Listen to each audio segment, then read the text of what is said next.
Monsieur Domet, vous n'aimez pas qu'on vous appelle monsieur. Non, madame, je veux qu'on m'appelle Bébert la pipe. Pourquoi? Parce que Albert étant mon nom, Bébert le diminutif, la pipe, comme je l'ai toujours au bec, ça fait plus intime, vous voyez. Eh bien, Bébert, où êtes-vous né? À Perpignan, le 11 juillet 1920. Et le 20 août 1944, vous étiez à Paris. Racontez-nous votre journée du 20 août. Le 20 août 1944, j'étais dans les coffres de la préfecture de police. Nous étions 8. Nous avions déjà navigué depuis plusieurs jours. Le 20 au matin, j'ai eu un camarade qui a été tué le long de la Seine. Le matin, à 11 h, je grenadais un train de péniche du pont d'Austerlitz. L'après-midi, nous devions aller chercher des munitions rue des Morillons dans un garage. La préfecture de police manquant de munitions. Le 7 qui restions du coffre, sommes allés là-bas. Comment y êtes-vous allé? Avec une vieille traction. Nous étions 5 dedans et 1 sur l'aile. Le 7e étant resté à la préfecture au dernier moment devant recevoir des ordres du préfet de police de l'époque.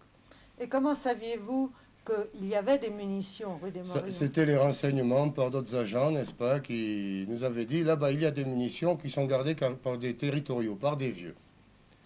Nous sommes arrivés devant ce garage, et surprise, une vingtaine de SS nous attendaient. On avait été vendus par qui, on ne sait pas, mais on nous attendait. On a été fait immédiatement encercler. On nous a fait descendre des véhicules. Tous les 6? Tous les 6. Non, le 5e, celui qui était sur l'aile de la voiture a réussi à s'échapper. Nous étions dedans, nous, on n'a pas pu. C'est le fameux Delon qu'on n'a pas retrouvé depuis. Je ne sais pas ce qu'il est devenu. Et tous les 5 qui restions, on nous a mis contre le mur. Dans le garage. Dans le garage. Déjà. Contre le mur. Le fait Weber interroge notre chef, Chevrier, lui demandant « Que veniez-vous faire ici ?» Lui, diplomate, a dit « Nous sommes une patrouille de police pour établir l'ordre, n'est-ce pas? Nous patrouillons. » Mais ça n'a pas pris. Vous étiez armé, bien sûr. Bien entendu. J'avais, moi, personnellement, une musette pleine de grenades, et les autres aussi avaient ce qu'il fallait. Alors ça n'a pas pris. Le fait Weber a pris le téléphone qu'il y avait dans le bureau à côté, a demandé des ordres, et les ordres ont été de nous fusiller. Je ne comprenais pas du tout l'allemand, mais à côté de moi, j'avais un jeune, Finidori, qui comprenait un peu l'allemand. Et il m'a dit, on vient de lui téléphoner, de nous fusiller. Et à ce moment-là, ça s'est passé très vite. Le fait Weber a aligné une douzaine de bons hommes avec les fusils. On nous a pointés. Et au moment de commander feu, j'ai un réflexe de vieux militaire qui a agi. Je suis tombé. Avant qu'il n'ait tiré? Avant qu'il n'ait tiré. Parce que quand on donne un commandement, avant que le cerveau ait enregistré et le doigt agisse, il se passe des dixièmes de seconde. Et j'ai profité de ça. Quand je suis tombé, les balles me sont passées au-dessus. Et j'ai les 4 corps qui me sont tombés dessus. Et les 4 autres? Et les 4 autres ne sont pas... Il y en a un qui n'est pas mort sur le coup. On nous a achevés à la grenade, les cadavres m'ont protégé. Et un moment après, il y en avait un qui râlait. Je l'ai senti, qui frémissait. Mais on est venu l'achever. Il n'a plus bougé. Cela se passait vers 8h, 8h30 du soir. Et je suis resté toute la nuit sous les cadavres sans bouger. Vous n'étiez pas blessé du tout? Si, j'ai été aux éclats de grenade, au coup de grâce. J'avais pris dans les 2 omoplates et dans le bras gauche, j'ai pris des éclats de grenade. Le lendemain matin, quand j'ai vu le jour se lever, j'ai tenté le tout pour le tout. J'ai dit, je ne peux pas rester là éternellement. Et la nuit, vous ne pouviez pas vous évader? Je ne pouvais pas parce que je ne connaissais pas le coin. Il faisait noir. Je ne savais pas si la porte était fermée. Les Allemands étaient toujours là. Les là. Allemands étaient encerclés par les FFI de Vaugirard. Ils ne pouvaient pas sortir. Ils étaient à l'intérieur du garage? Ils étaient à l'intérieur du garage. Vous les voyiez donc? Je les entendais remuer parce que je ne voyais rien, il faisait nuit. Ce n'est qu'au lever du jour, le matin, quand j'ai vu le jour se pointer, sous mon bras, j'ai vu la porte ouverte et une sentinelle. J'ai glissé tout doucement sous les cadavres, je me suis levé d'un seul bond et j'ai foncé. Là, ça les a surpris, mais quand ils se sont ressaisis, ils m'ont tiré dessus. Et là, j'ai été blessé au poumon, j'ai une balle qui m'a traversé. Et d'en bas, on tirait sur les Allemands, croyant à une sortie. Les FFI m'ont blessé au mollet droit. J'ai pris une balle française en même temps. J'ai descendu la rue des Morillons, j'ai tourné la première rue à gauche pour éviter les balles des Allemands. J'ai tourné la première rue à droite. Je faisais mon petit slalom, moi aussi, vous voyez. Et là, je suis tombé d'épuisement. Et sentant qu'on courait derrière moi, je me suis relevé, je retournais une rue à gauche. Dans la première maison, je suis tombé et j'ai tapé. D'ailleurs, ma main sanglante est restée plusieurs jours, même plusieurs semaines sur la porte. On a ouvert, on m'a tiré dans le couloir. Et dans ce couloir, des gens parlaient. Moi, j'étais un peu dans le cirage. Et je me rappelle une chose, on appelait une dame qui habitait dans les étages, je ne sais plus si c'est le 2e ou le 3e, pour venir voir. Cette dame était une infirmière. Elle m'a tout de fait une piqûre pour me tenir le cœur. Elle a appelé par sa fenêtre l'hôpital Vaugirard qui était de l'autre côté de la rue. Les brancardiers sont venus, m'ont amené par la petite porte, c'était pas l'entrée des artistes malheureusement, à la radio. Et les Allemands n'étaient plus là. Les Allemands ont été arrêtés par les FFI. Il y avait des tirs de barrage et ça allumait de partout. C'est ce qui m'a permis, ils ont perdu ma trace. Donc, comme il y avait une radiologue en permanence, 24 heures sur 24, immédiatement passé à la radio et on m'a opéré. J'ai été opéré par le professeur Sénèque à Vaugirard. Et vous y êtes resté longtemps? Je suis resté un mois à l'hôpital. Alors j'ai eu le plaisir de revoir cette dame, Madame Pojidar, qui est venue me rendre visite à l'hôpital plusieurs fois, ainsi que d'autres personnes du quartier. J'étais la vedette du 15e arrondissement. Tout le monde venait avec des gâteries, on ne m'avait pas oublié. Mais je suis resté 8 jours quand même, on me veillait nuit et jour, on avait peur d'un épanchement, je l'ai eu d'ailleurs. C'était grave, on ne savait pas comment je m'en tirerais. Vous en êtes et je m'en suis très bien tiré, vous voyez. Vous m'avez écrit que de cet hôpital, vous gardiez surtout un souvenir, le meilleur. Ah, le meilleur, oui, c'est le meilleur. C'est la visite d'un ancien combattant avec sa fille, qui est venu m'apporter une bonne bouteille qu'on réservait pour le mariage de la fille. Et ayant considéré que ce que j'avais fait était plus beau que le mariage, ils m'ont offert cette bouteille, les larmes aux yeux, bien entendu. Et ceci m'a beaucoup plus touché que les propositions de décoration qu'on m'a faites et que je n'ai jamais eues encore, madame. Vous espérez toujours? Vous savez, je ne me fais pas d'illusions et puis j'en ai rien à foutre. En tout cas, vous m'avez écrit que c'est cette dame, Madame Pojidar, qui vous a fait une piqûre, qui vous a fait transporter à l'hôpital de Vaugirard, que vous vouliez retrouver. Alors parlez-moi d'elle. Mais cette dame que j'ai connue par la suite quelques jours quand elle est venue me rendre visite, m'a dit que son mari était prisonnier de guerre, elle était polonais, elle avait une petite fillette d'une douzaine d'années environ. Et cette dame était infirmière, mais pas dans les services de Vaugirard. Je ne me suis jamais renseigné à quel hôpital elle était. Mais si je suis en vie, c'est grâce à elle, parce que les ponts secours, c'est elle qui a tout mis en branle. Vous m'avez dit que vous aviez lancé des appels dans des journaux. Oui, et je lui ai même dédié le disque du souvenir. Et il fut un temps à Madame Pojidar, en souvenir de son mari, puisque c'était la chanson des prisonniers à l'époque, des prisonniers de guerre, ça sent si bon la France. Eh bien, monsieur Demet, pardon, j'oubliais qu'il fallait vous appeler Bébert. La pipe est là. Bébert la pipe. Vous êtes venu d'Andorre, 24 ans, presque jour pour jour, à Paris. C'est demain, anniversaire. 19 août, 20 août, oui, dans l'espoir de rencontrer Madame Pojidaïev et non pas Pojidar. C'est depuis 24 ans. Et de lui dire merci. Vous allez la voir tout à l'heure. Dites-moi, puisque vous recherchez Madame Pojidaïev, que vous allez la voir bientôt, décrivez-la telle qu'elle est restée dans votre mémoire. Dans ma mémoire, je vois une dame brune, moyenne, 1m60-65, une corpulence moyenne également. C'est assez vague, vous voyez. Et les yeux, vous ne vous souvenez pas? Marron, il me semble.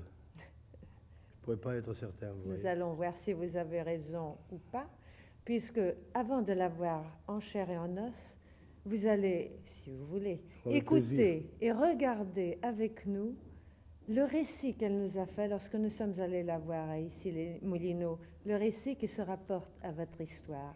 Alors, il nous reste à nous rendre rue Adolphe Chériou, à Issy-les-Moulineaux, en image. Regardez.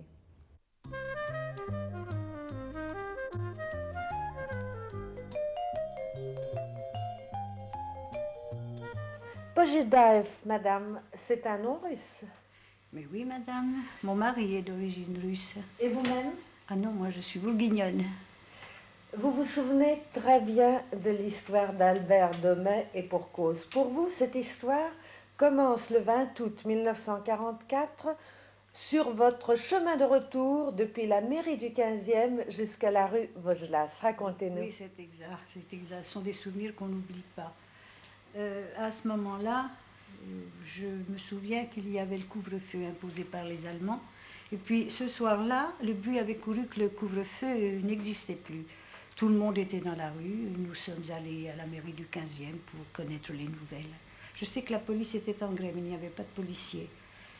À la mairie du 15e, les FFI tenaient la mairie, les grilles fermées, drapeaux français qui flottaient. Nous disaient, mais rentrez, ne restez pas dehors, le couvre-feu existe, rentrez chez vous.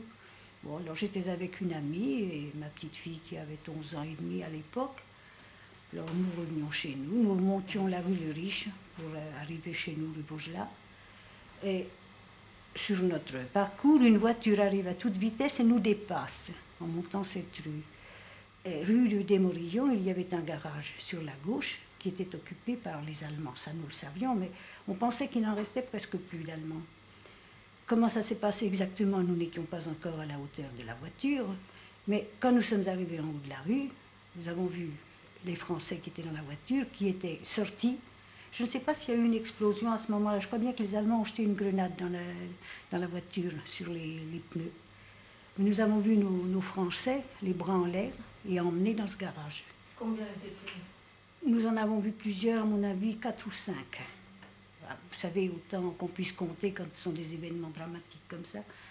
Oh, on se dit, mon Dieu, qu'est-ce qui va arriver? Immédiatement, on a entendu clac, clac, clac, vous savez, les mitrailleuses. Alors nous étions retournés, bouleversés. J'étais avec une amie, nous étions folles. Enfin, la nuit s'est passée, on entendait des détonations. Je n'ai pas dormi. Le matin, il faisait nuit encore. On entend une très grosse, encore des coups de feu, et puis après une très grosse détonation. Je me lève, j'ouvre la fenêtre, je regarde. Il faisait nuit, puis il pleuvait. Il faisait nuit et tout était mouillé, il pleuvait. Alors je vois une ombre qui sonnait à toutes les portes. Moi, je pensais aux événements de la veille. Et à ce moment-là, à une autre porte que la nôtre, la porte après, nous c'était le 11, c'était au 13, j'entends « Ouvrez, je vous en prie, je suis blessée ». Alors moi je dis bon, « Ne bougez pas, je descends, je vous ouvre ». Alors ce que j'ai fait, j'ai descendu mes 3 étages et puis j'ai ouvert la crémone de la porte puisqu'il n'y avait pas besoin de... Il n'y avait qu'à ouvrir, c'était une porte à 2 battants, il n'y avait qu'à ouvrir. Il n'y avait pas de concierge? Si, il y avait la concierge, mais probablement tout le monde était sourd. Il y avait peut-être que moi qui avais entendu les détonations, je ne sais pas. En tout cas, personne ne voulait ouvrir. Même, je ne veux rien dire, mais je me suis fait attraper parce que je voulais ouvrir la porte. Enfin, passons. Les gens avaient peur, probablement. Alors, j'ai ouvert la porte, ce garçon est rentré, il s'est effondré. Il était plein de sang. Je l'ai cru mort. Alors, j'ai fait un rapprochement avec la fusillade de la veille, n'est-ce pas? Alors, je lui ai dit... Est-ce que vous étiez dans la voiture? Il me dit oui, j'étais dans la voiture et tous mes camarades sont morts. Mais moi, qu'est-ce que je pouvais faire d'autre? Alors les gens sont venus, sont descendus des étages. Moi, je ne savais pas soigner un blessé, mais j'étais bien embarrassée au fond. Je sais qu'il était à l'abri, c'est tout. Mais vous n'étiez pas infirmière? Ah non, j'avais une amie infirmière dans la maison. Parce que dans la maison, on m'a dit que vous aviez été infirmière. Ah et lui non. pense que vous avez été infirmière. Non, il se trompe. Non, malheureusement, je n'étais pas infirmière. Mais j'ai une amie qui est infirmière, qui habitait au 4e étage, qui est descendue. Alors elle lui a donné les premiers soins. Je crois qu'elle a desserré sa ceinture, elle lui a fait une piqûre. Et alors elle connaissait, elle était justement à l'hôpital de Vaugirard, et nous n'en étions séparés que par notre rue. Vous savez, les portes de service de l'hôpital de Vaugirard étaient en face de notre immeuble. Alors, elle connaissait évidemment le personnel de l'hôpital. Elle est remontée chez elle au 4e. Elle a appelé. Par la fenêtre? Par la fenêtre, oui. Alors, après bien des palabres, ils ont entrouvert la porte à l'hôpital de Vaugirard. Ils sont venus avec une civière et ils ont emmené ce malheureux garçon. Mais alors, moi, je savais ce qu'il avait dit, qu'il était le seul rescapé, que tous ses camarades étaient morts. Et moi, j'avais vu qu'il y en avait quand même 4 ou 5. Enfin, plus tard, dans la matinée, je suis allée à l'hôpital de Vaugirard. Parce que moi, j'ai cru qu'il allait mourir, ce garçon. Il a eu une balle qui lui était passée entre le poumon et le foie. Il a eu une chance inespérée. Et alors, l'après-midi, on m'a permis d'aller le voir. Alors, il parlait un peu, pas beaucoup. Puis après, mon Dieu, nous sommes allés lui rendre des visites, etc. Puis après, c'était la libération de Paris. Tout s'est bien passé, comprenez-vous. Alors, je ne sais pas, par la suite, on a perdu sa trace. Je crois qu'il est allé en armée d'occupation en Allemagne. Pourtant, il avait notre adresse, je ne sais pas. On a perdu sa trace après. Il a perdu votre adresse? Il a perdu l'adresse, puis alors nous avons déménagé ensuite, comprenez-vous.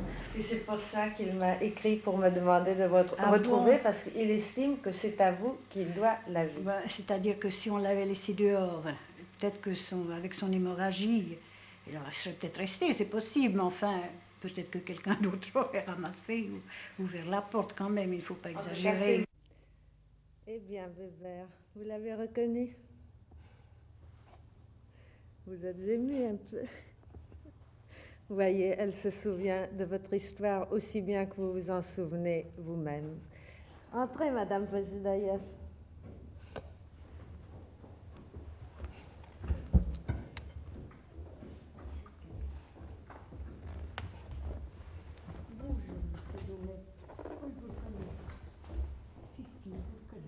Venez plus près des caméras, puisque nous jouons le jeu. Nous avons vieilli tous les deux, mais je vous connais 24 ans. quand même. Voulez-vous vous asseoir là-bas, plutôt, madame? Merci. Je suis contente de vous voir. Et moi, En meilleur état que lorsque nous Ah avons oui. fait connaissance. je me porte un peu mieux. Oui, pauvre. Alors, c'était des comment tristes ça va? souvenirs. Oui, on ne les oublie pas. Oh non. On m'aurait interrogé 20 ans plus tard moi, encore, c'est je m'en pareil. souviendrai. Elle a les yeux bleus, elle n'a pas les yeux marrons. Je Voilà, m'étais vous voyez trompé. les témoignages humains, Eh les oui. yeux marrons. C'était vague. Mais me reconnaissez-vous maintenant? Ah oui, oui. Moi, je vous reconnais bien. Moi Vous aussi. êtes évidemment plus Ah oui. mince. Et... Maintenant, j'ai pris quelques kilos de plus. Oui, évidemment, c'est normal. Et votre ça. petite fille? Ma petite fille a 35 ans Eh oui. maintenant et elle a 2 petites filles. Moi, je suis grand-mère. Et moi aussi, grand-père, 2 fois. Grand-père aussi. 2 fois. Oui, ça nous rajeunit tout à fait. 24 Exactement. ans.